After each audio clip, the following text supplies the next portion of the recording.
Very proud of our team effort. I thought that offensively in the first half, we didn't execute the way we wanted to execute. I think Northwestern had a lot to do with that, but our defense kept us in it, and I thought that we executed our game plan defensively very well. Second half, we tried to get some looks for our shooters and tried to get our high-low going, and I thought we got both of those and made them happen.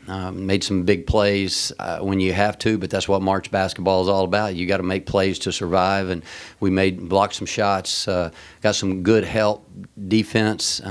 Offensively, we attacked the basket, penetrate and kick. We're strong with the basketball, made some free throws, won the rebound battle. We did all the little things it takes to try to advance, and very fortunate to be advancing. Northwestern, big-time scoring unit. They had a very, very good year. Got great players, and they had a Herculean effort today.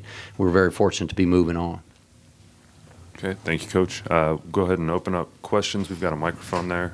Just ask that you state your name and affiliation. Brandon Williams, Southland.org.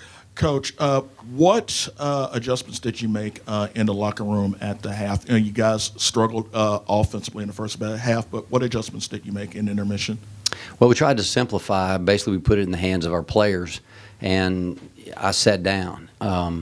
We started in July working with our players, trying to teach them the things that we wanted them to know, and at this point, they were able to display that in the second half, what they know. And I thought they did a really good job of executing.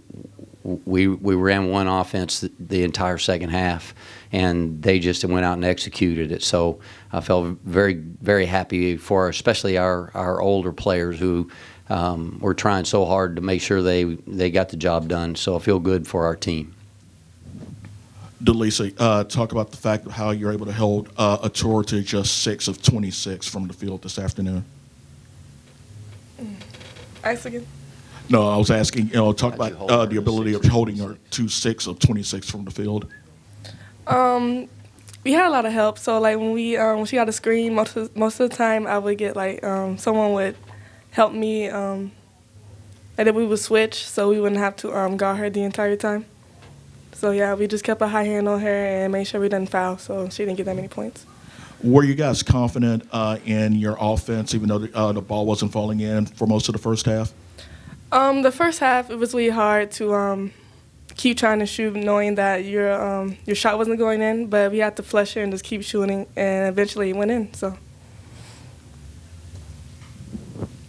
Camesha, talk about the adjustments that you guys made as a team in the second half, and especially in the third, especially towards the later end of the third quarter, when you were able to really start getting the ball into the basket.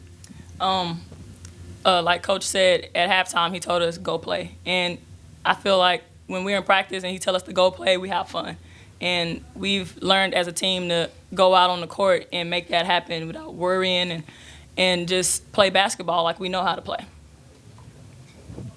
Coach, you've been a veteran of these tournaments here before. What's the next step? Now that you've got another game to play. You got to win the first one.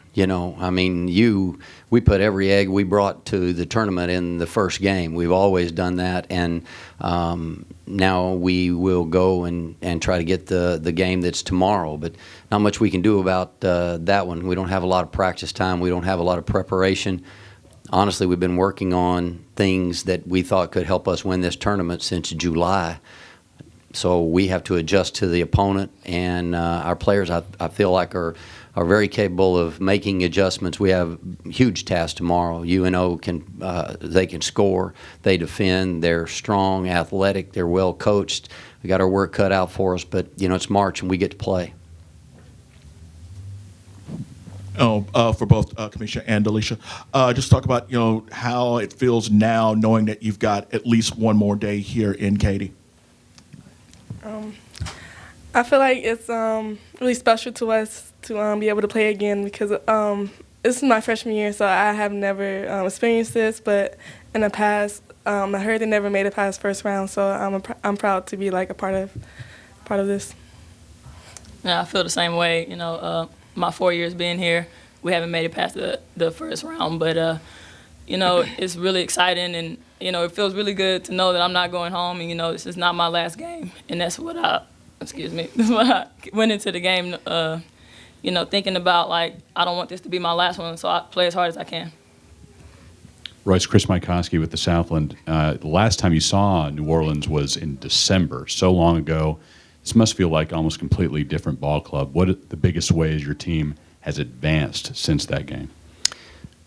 Well, I believe UNO is a completely different team now. They have gotten better and better and really done all the things that you have to do to go through a conference race, but I feel like we've done the same. I think we've improved. We've shuffled some people around. That was in the midst of a Herculean road trip that we were on the road for about 7 days, and they are very, very good basketball team, but I feel like we've improved.